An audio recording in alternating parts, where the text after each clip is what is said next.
નમસ્કાર, ન્યૂઝ બુલેટિનમાં આપનું સ્વાગત છે। હું છું પંકજ શર્મા। શરૂઆત મહત્વપૂર્ણ ખબરથી।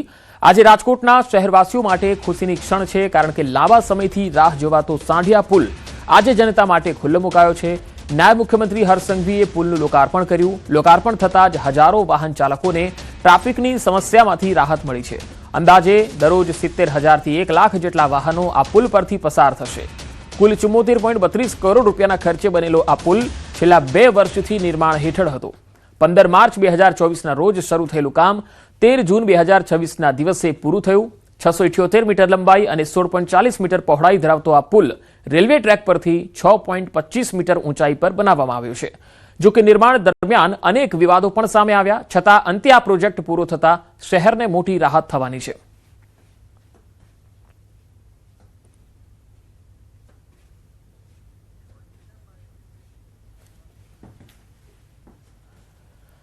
જૂનાગઢના શિક્ષણ જગતમાં ચકચાર મચેલી છે। જૂનાગઢમાં શિક્ષણનો કાળો કારોબાર થતો હોવાનો દાવો થઈ રહ્યો છે।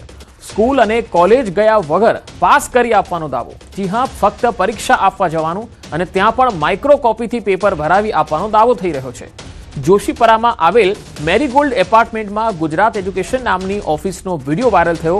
આ વિડીયોમાં ઓફિસના રિસેપ્શનમાં બેસેલ મહિલા દાવો કરે છે પાસ કરી આપવાની, અને મહિલાનો વિડીયો સામે આવતા પોલીસ પણ પહોંચી। ઓફિસમાંથી અસંખ્ય વિદ્યાર્થીઓના ડોક્યુમેન્ટ્સ મળ્યા છે। અનેક યુનિવર્સિટીના ફોર્મ્સ અને ડોક્યુમેન્ટ્સ પણ મળ્યા છે। ક્રાઇમ બ્રાન્ચ દ્વારા ડોક્યુમેન્ટની ચકાસણી કરવામાં આવી રહી છે। આ સમગ્ર મામલે નરસિંહ મહેતા યુનિવર્સિટીના કુલપતિએ નિવેદન આપ્યું। કુલપતિ પ્રતાપસિંહ ચૌહાણે કહ્યું, અમારી યુનિવર્સિટીમાં નિયમ અનુસાર આવી કોઈ એજન્ટ પ્રથા સક્રિય નથી। જે કોઈ પણ યુનિવર્સિટીના નામે ઉચાપત કરતા હશે તેના વિરુદ્ધ સખત કાયદાકીય કાર્યવાહી થવી જોઈએ। અમારા ધ્યાને કોઈ પણ ફરિયાદ આવશે તો અમે પણ દરોડા કરીશું। કુલપતિએ વિદ્યાર્થીઓને જીકાસ પોર્ટલ પ્રક્રિયા મારફતે જ એડમિશન લેવા અપીલ કરી। અમારા ધ્યાનમાં આવા કોઈ નામ 2-3 મને કીધા છે કે આવું એક નામ છે, અને એ વિદ્યાર્થી પાસેથી એની ઓડિયો ક્લિપ મેં સાંભળી છે। કોણ છે એ મને ખબર નથી, પણ ભક્ત કવિ નરસિંહ મહેતાને લાગે વળગે ત્યાં સુધી જો એ કરતા હશે તો એના ઉપર સખ્તમાં સખ્ત કાર્યવાહી કરીએ, અને જો આવા લોકો છે તો એના ઉપર FIR પાડીને પોલીસને જાણ કરવી, અને એની જ્યાં કંઈ સંસ્થા કે આવી ચાલતી હોય એના ઉપર થાપા મારવાની પ્રક્રિયા પર યુનિવર્સિટી સત્તામંડળના સદસ્યો જઈને કરશે। જૂનાગઢમાં શિક્ષણના વેપલાનો એક વિડીયો વાયરલ થતા ચકચાર મચી છે। સીધા જ પહેલા દ્રશ્યો બતાવીશ કે જૂનાગઢના જોશીપરા વિસ્તારમાં આવેલા ગુજરાત એજ્યુકેશન નામની જે ઓફિસ છે મેરીગોલ્ડ એપાર્ટમેન્ટમાં, અને ત્યાં જે ઓફિસ છે આપ જોઈ શકો છો કે ઓફિસની અંદર જે વિડીયો વાયરલ થયો છે ને ઓફિસમાં એક મહિલા છે તેઓ દાવો કરે છે કે પૈસા જે અલગ અલગ ધોરણ છે તેના પૈસા આપો અને સ્કૂલે કે કોલેજે જયા વગર જ તમને પાસ કરી આપશું તેવો દાવો સાથેનો વિડીયો વાયરલ થયો, જેના લઈને ચકચાર મચી છે। ક્રાઇમ બ્રાન્ચ અને એસઓજીની ટીમ હાલ સ્થળ પર દોડી આવી છે, અને અહીંથી જે ડોક્યુમેન્ટ્સ મળી આવ્યા છે તેની પણ ચકાસણી હાલ કરવામાં આવી રહી છે। વાત એવી પણ સામે આવી છે કે જે ડોક્યુમેન્ટ્સ છે તે વિદ્યાર્થીઓના છે, અસંખ્ય ડોક્યુમેન્ટ્સ છે તે આ ઓફિસમાંથી મળી આવ્યા છે। આ ડોક્યુમેન્ટ્સ આ જે વ્યક્તિ છે જે ઓફિસ ચલાવે છે તેની પાસે ક્યાંથી આવ્યા, શા માટે તેણે ડોક્યુમેન્ટ્સ રાખ્યા છે, તે સમગ્ર મામલે હાલ તપાસનો વિષય છે। તપાસ થઈ રહી છે। LCB અને SOGની જે ટેકનિકલ ટીમો છે તે પણ અહીં પહોંચી છે, અને હાલ ઓફિસની અંદર જે સર્ચ કરી રહ્યા છે એ પણ દ્રશ્યો બતાવીશ કે જે ઓફિસમાં સર્ચ ચાલી રહ્યું છે, જે ડોક્યુમેન્ટ્સ છે તેની ચકાસણી કરવામાં આવી રહી છે, જે ઓફિસનો સંચાલક છે તેની પૂછપરછ કરવામાં આવી રહી છે। એટલે કે જે દાવો કરવામાં આવ્યો છે, એક વિડીયો વાયરલ થયો છે કે પૈસા આટલા થશે, ધોરણ 10ના ધોરણ 12ના આટલા પૈસા અને કોલેજ માટે આટલા પૈસા, અને આપ કોલેજે કે સ્કૂલે જયા વગર જ તમને પાસ કરી આપવામાં આવશે, અને ત્યાં પરીક્ષા દેવા જશો તો તમને માઇક્રો જે કોપી આવે છે તે આપવામાં આવશે, તેમાંથી જ તમારે પેપર ભરવાનું છે। આ દાવા સાથેનો વિડીયો વાયરલ થતા હાલ પોલીસની ટીમો કામે લાગી છે। બીજી તરફ નરસિંહ મહેતા યુનિવર્સિટીના કુલપતિનું નિવેદન સામે આવ્યું છે। તેણે કહ્યું કે કોઈ પણ યુનિવર્સિટીમાં આવી પ્રથા ચાલતી ન હોય। જો આવી પ્રથા કોઈ પણ સામે આવશે તો તેની સામે કાર્યવાહી કરવામાં આવશે। અમર બખાઈ, ન્યૂઝ 18 ગુજરાતી, જૂનાગઢ। વધુ માહિતી મેળવીએ, સંવાદદાતા અમર બખાઈ જૂનાગઢથી જોડાયા છે।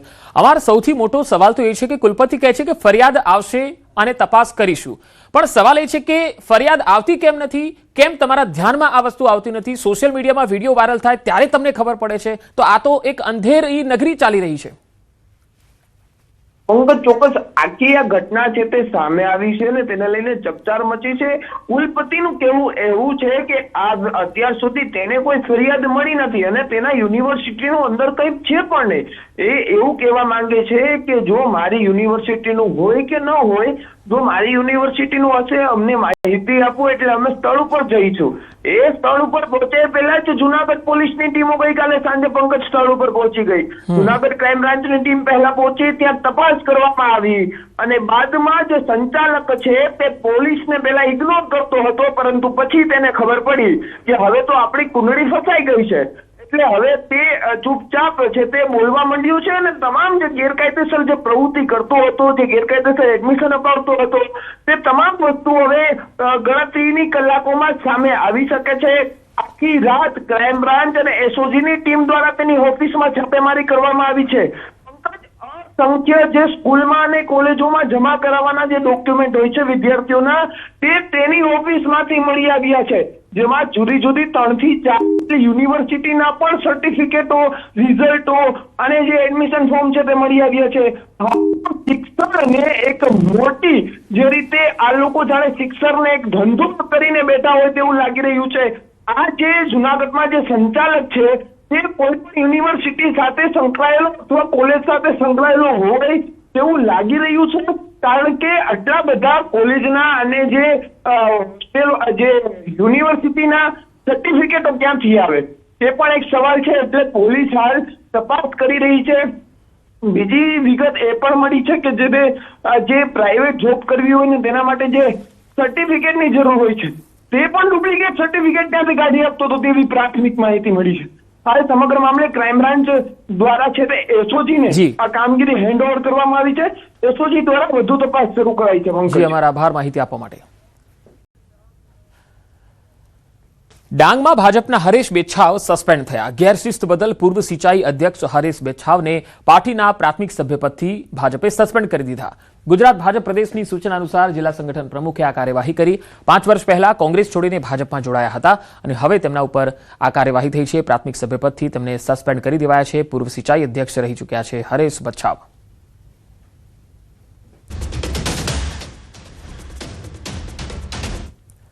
ગોધરાની સિગ્નલ ફળિયા ગેંગ સામે કાર્યવાહી થઈ છે. ગુજસી ટોક હેઠળ ગુનો દાખલ થયો છે. ગેંગના કુલ 54 ગુનાઓ ધ્યાનમાં આવ્યા. તપાસમાં વધુ 8 આરોપીઓના નામ પણ ખુલ્યા છે. 6 નવા આરોપીઓ ઝડપાયા છે. 2 ફરાર છે. 8 ગુનાઓનો આરોપી ખાલિદ ઉર્ફે ચકલા રિમાન્ડ પર મોકલાયો છે. પોલીસે ખાલિદ પાસેથી પાકિસ્તાન પ્રવાસ મુદ્દે સંયુક્ત પૂછપરછ હાથ ધરી. અલગ અલગ તપાસ એજન્સીઓ પણ પૂછપરછ કરી રહી છે. ફરાર આરોપીઓની શોધખોળ ચાલુ છે. Gujarat control of organise crime act હેઠળ કાર્યવાહી કરી હતી.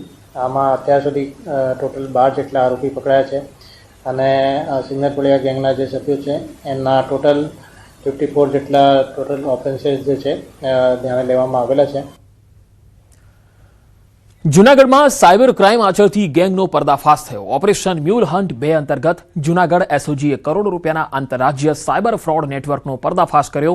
પોલીસે ગેંગના મુખ્ય સૂત્રધાર કેવિન દેકીવાડિયા અને સમીર વૈષ્ણાણીની ધરપકડ કરી છે, જ્યારે કુલ 18 આરોપીઓ સામે ગુનો દાખલ થયો છે. તપાસમાં ખુલાસો થયો કે આ ગેંગે ગરીબ લોકોને લાલચ આપી તેમના નામે બેંક ખાતા ખોલાવ્યા અને તેમાં ઠગાઈના રૂપિયા ટ્રાન્સફર કરીને 39 કરોડથી વધુની છેતરપિંડી આચરી. બાદમાં આ રકમ ઉપાડી લેવામાં આવતી અથવા ડિજિટલ કરન્સીમાં કન્વર્ટ કરાતી. સમગ્ર કેસમાં 66 જેટલા લોકો ભોગ બન્યા હોવાનું સામે આવ્યું. હાલ તપાસ ચાલુ છે. આ મુખ્ય આરોપી કેવિન રમેશભાઈ ડેકીવાડિયા કે અગાઉ પણ તેના વિરુદ્ધ આ પ્રકારનો ગુનો દાખલ થયેલો હોય અને તે જેલમાં હોય. જ્યુડિશિયલ કસ્ટડીમાંથી આ આરોપીનો કબજો લેવામાં આવેલો છે.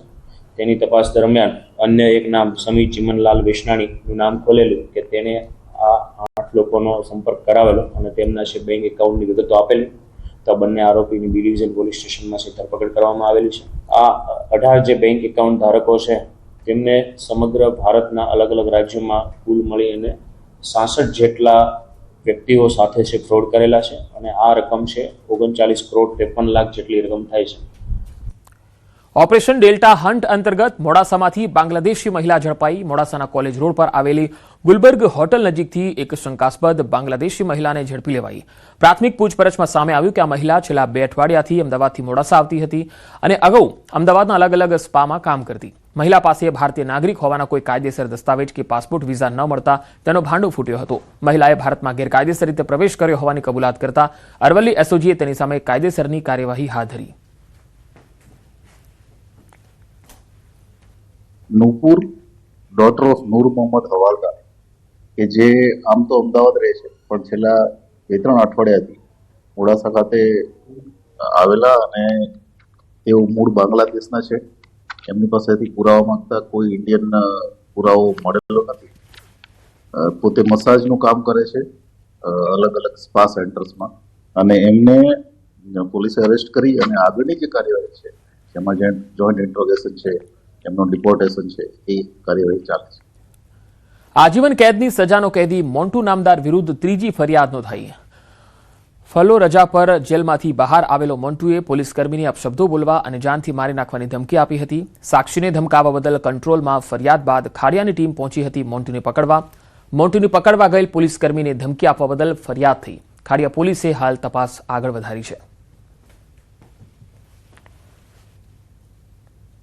પોલીસ પકડથી બચવાનો પ્રયાસ કરતા એ ઈજાગ્રસ્ત થયો હતો. ત્યારબાદ એને પોલીસ સ્ટેશને લઈ આવતા એની ઈજાનું એનું અસેસમેન્ટ કરતા ખ્યાલ આવ્યો હતો કે એની ઈજા થઈ છે પ્લસ એ નશાની હાલતમાં હતો. એટલે ફરિયાદીની જાનથી મારી નાખવાની ધમકી આપવા બાબતે, બીભત્સ વર્તન અને ગાળાગાળી કરવા બાબતે એક ગુનો દાખલ કરવામાં આવ્યો હતો. આ ઉપરાંત પોલીસ તરફથી એક પ્રોહિબિશનનો પણ ગુનો દાખલ કરવામાં આવ્યો હતો. જૂનાગઢના સુખનાથ ચોક વિસ્તારમાં સગીર વયની બાળકી સાથે જાતીય સતામણીનો ગંભીર કિસ્સો સામે આવ્યો. પડોશમાં રહેતા 21 વર્ષીય યુવકે સગીરાને શારીરિક અડપલા કરી સતત હેરાન કરતો. તેના પરિવાર દ્વારા પોલીસને જાણ કરવામાં આવી. ફરિયાદ મળતા જ પોલીસે ભારતીય ન્યાય સંહિતા અને પોક્સો એક્ટ હેઠળ ગુનો નોંધીને ગણતરીના કલાકોમાં આરોપીની ધરપકડ કરી. તપાસમાં ચોંકાવનારી બાબત એ સામે આવી કે આરોપી અગાઉ પણ પોક્સો કેસમાં સંડોવાયેલો હતો અને જામીન પર બહાર આવ્યા બાદ ફરી સમાન ગુનો આચર્યો હતો. હાલ પોલીસ દ્વારા આરોપીની કડક પૂછપરછ ચાલુ છે. આ આરોપીની ધરપકડ કરવામાં આવેલ છે. ઉપરાંત આ આરોપી વિરુદ્ધ ભૂતકાળમાં પણ પોક્સો એક્ટ અંતર્ગત ગુનો દાખલ કરવામાં આવેલો.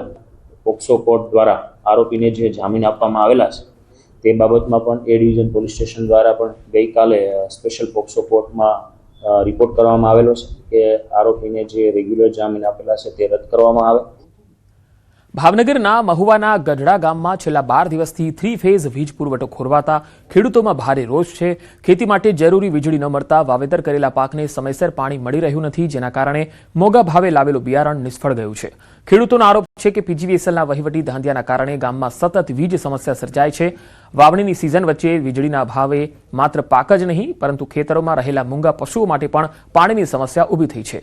રોષે ભરાયેલા ખેડૂતો પીજીવીએસએલ કચેરીએ પહોંચ્યા. તાત્કાલિક વીજ પુરવઠો પુનઃસ્થાપિત કરવાની માંગ કરી. આ મામલે ઇન્ચાર્જ ડેપ્યુટી ઇજનેરે પવનના કારણે ફોલ્ટ સર્જાતા સમસ્યા ઊભી થઈ હોવાનું જણાવ્યું. સાથે જ ખેડૂતોને ખાતરી આપી કે તેમની સમસ્યાનો વહેલી તકે ઉકેલ લવાશે. લાઇટનો પ્રોબ્લેમ તો સાહેબ એવો છે કે જ્યાં સુધી આજથી 11 જમણથી લાઇટ જ નહીં આવી. 3 ફેસ તો ક્યારેય આવી જ નથી. સિંગલ ફેસ આવે પણ એ મોટર તો ઉપડે જ નહીં. એને કુંડી ભરવાની નથી. માલ અત્યારે હાવ તર્યા છે. 11 જમણથી લાઇટ ન હોય તો ખેડૂતને ખબર તો છે. 11 જમણથી પાણી ન હોય તો માલ શું પીવે? હવે આ અમારા ગામમાં 12-13 દિવસથી લાઇટ નથી. 3 ફેસ ખેડૂએ બધાએ બિયારણ મોંઘા ભાવના લાવીને વાવી દીધા. અત્યારે બધું બફાઈ ગયું છે દાણા. ગઢડા ગામના ખેડૂતો તેમને પાવર સપ્લાયના બાબતે રજૂઆત કરવા આવ્યા હતા, જેને અનુસંધાને તેમને હું આશ્વસ્ત કરું છું. એમને જે અમૃતવેલ ફીડર આવે છે તેમને અત્યારે જે સિટી અને રૂરલ, અમારું રૂરલ ગ્રામ્ય એક છે, તેમની વચ્ચે શેરિંગમાં છે.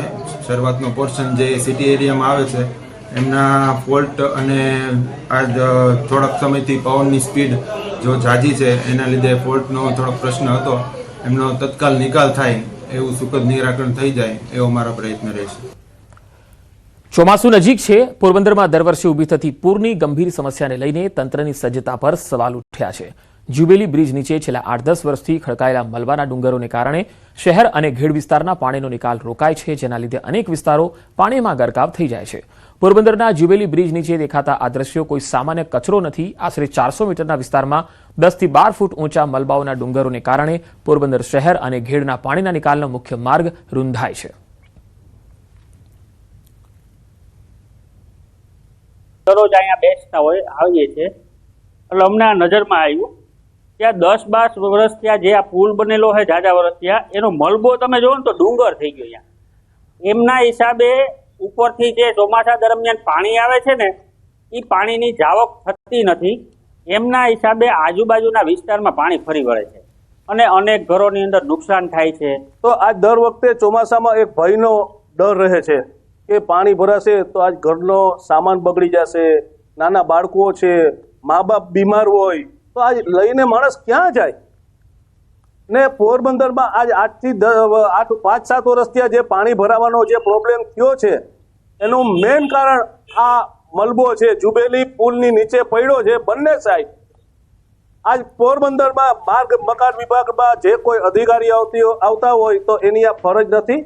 અમે જ્યુબિલી બ્રિજ નીચે જે મલબો પડ્યો છે એ હટાવવા માટે જેસીબીથી પ્રયત્ન કર્યા છે છેલ્લા 2 દિવસમાં, પણ નીચે છે ને પાણી છે અને થોડું જેસીબી ફૂંકી જાય છે, જેસીબીથી પોસિબલ બનતું નથી. એટલે હિટાચી મશીન પણ લાવવાનો વિચાર કર્યો, પણ પરિસ્થિતિ એવી છે કે હિટાચી મશીનથી પણ કદાચ પોસિબલ નહીં બને. એટલે લાંબા બૂમવાળું મશીન રાખી અને ઉપરથી જે મલબો કાઢવો પડે એવું છે. એટલે અમે ઇરિગેશન વિભાગ મિકેનિકલ ડિવિઝનને પત્ર લખ્યો છે. રાજ્યના નાયબ મુખ્યમંત્રી હર્ષ સંઘવી આજે રાજકોટ મુલાકાતે પહોંચ્યા. મુલાકાત દરમિયાન તેમણે ખોડલધામના ચેરમેન નરેશ પટેલના નિવાસ સ્થાને પણ મુલાકાત કરી, જ્યાં બંને આગેવાનો વચ્ચે સૌહાર્દપૂર્ણ વાતાવરણમાં શુભેચ્છા મુલાકાત થઈ. જોકે આ મુલાકાતના અર્થ પણ નીકળી શકે છે, કારણ કે તર્ક વિતર્ક શરૂ થયા છે. રાજ્યના નાયબ મુખ્યમંત્રી હર્ષ સંઘવી રાજકોટની મુલાકાતે છે, ત્યારે આ મુલાકાત દરમિયાન તેઓ ખોડલધામના ચેરમેન નરેશ પટેલને પણ મળવા પહોંચ્યા. વધુ માહિતી મેળવીએ સંવાદદાતા રાજકોટથી હાર્દિક જોશી જોડાયા છે. હાર્દિક, હર્ષ સંઘવીની નરેશ પટેલ સાથેની આ મુલાકાત કયા અર્થ નીકળી શકે? શું ચર્ચા થઈ આ મુલાકાતમાં?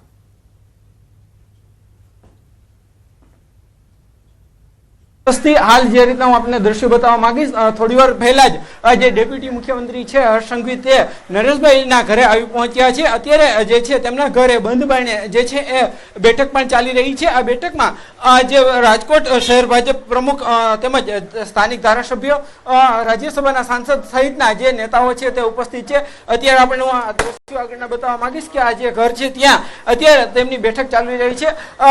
આવનારા દિવસોમાં જે છે એ વિધાનસભાની ચૂંટણી છે. વર્ષ 2027 દરમિયાન જે છે વિધાનસભાની ચૂંટણી જે છે તે યોજાવાની છે. એ પહેલાની આ બેઠક છે ક્યાંક રાજકીય ગતિવિધિ પણ શરૂ થઈ ગઈ છે. ભૂતકાળમાં પણ જે રીતે જોયું છે કે ચૂંટણી પહેલા અનેક રાજકીય નેતાઓ છે તે નરેશભાઈની મુલાકાત લેતા હોય છે, ત્યારે આજે હર્ષભાઈ સંઘવી છે તે આવી પહોંચ્યા છે. આજે રાજકોટ શહેરના જે સાંઢિયા પુલના લોકાર્પણ બાદ તરત જ તેઓ અહીંયા આવી પહોંચ્યા છે, મુલાકાત કરી રહ્યા છે. આ મુલાકાતમાં શું મુદ્દાઓ અંગે જે છે ચર્ચા થઈ છે તે પણ ખૂબ મહત્વનું છે. જોકે હાલ જે છે બંધ બારણે બેઠક છે અને અત્યારે નરેશ પટેલ છે તે ખોડલધામ તરફથી છે. બીજી તરફ ભાજપના અનેક આગેવાનો પણ આજે છે બેઠકમાં ઉપસ્થિત જોવા મળી રહ્યા છે. જી હાર્દિક, આ મુલાકાતનો અર્થ શું નીકળી શકે? શું નરેશ પટેલ હવે આગળ રાજનીતિમાં પદાર્પણ કરી શકે છે? આ મુલાકાતમાં કોઈ પ્રોજેક્ટની વાત થઈ છે કે બીજી કોઈ ચર્ચા?